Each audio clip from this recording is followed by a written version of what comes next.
Ang aming menu ngayon ay sinigang na bangus sa bayabas. Ayan, pinapakulan na yung bayabas.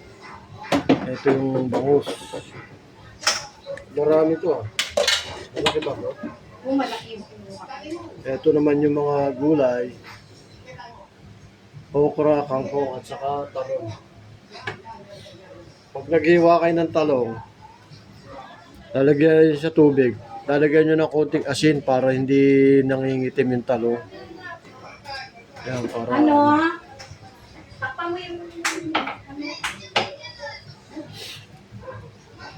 standby lang. Yan, kumukulo na. Pagka naglagay kayo ng tubig, yung kulong tubig na, pakulo muna kayong tubig. Ayan, yung galing sa thermos. Yan, ang bilis kumulo. Oh.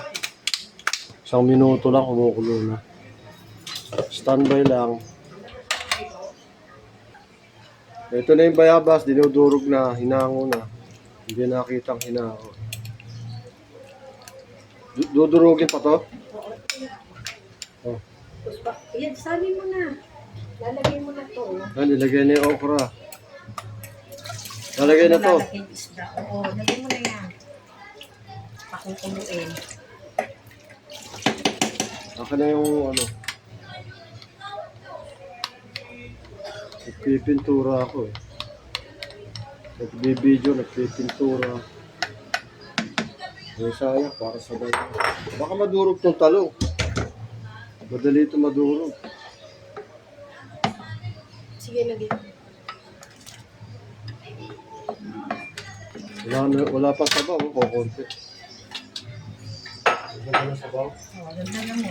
Gusto mo. Yung okra, nalagay rin. Nilagay ko na yung okra. Hindi, yung ano, kangkong. Lagay mo muna yung isda. Madudurog na. Sasabay mo na yung okra. Kangkong, tama na. Oo, tama na. Pakuloyin na. Lahan mo na. Lagay na rin isda para pagpulo. Sige mo. Pagkulo. Sabay na rin yung isda, tapos lalagay yung ano, kangkong. Pag ito, nakita niyo yung ano, oh. Taba ng bakos, oh. Daming ano.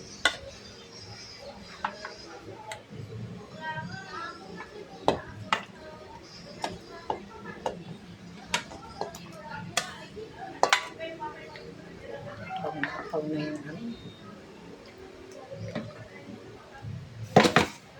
Iyaw muna kumulo yung isda. Yung ano, bago yung kangkong.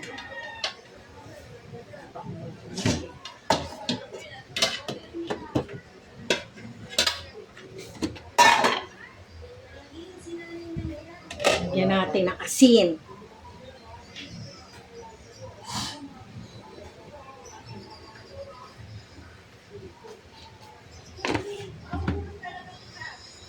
Asin. Tayo lang natin kumulo. Hindi, lalagay na yung kangkong.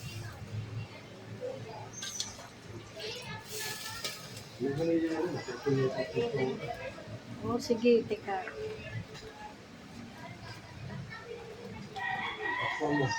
Sandali lang ha. Huwag na lagyan ng takip. Piraso lang po tayo. Sige, sandali. Lagyan mo Huwag na na yung lagyan takip, umaapaw. Huwag na lagyan. Tumatapon eh. luto na. Ano ba yan?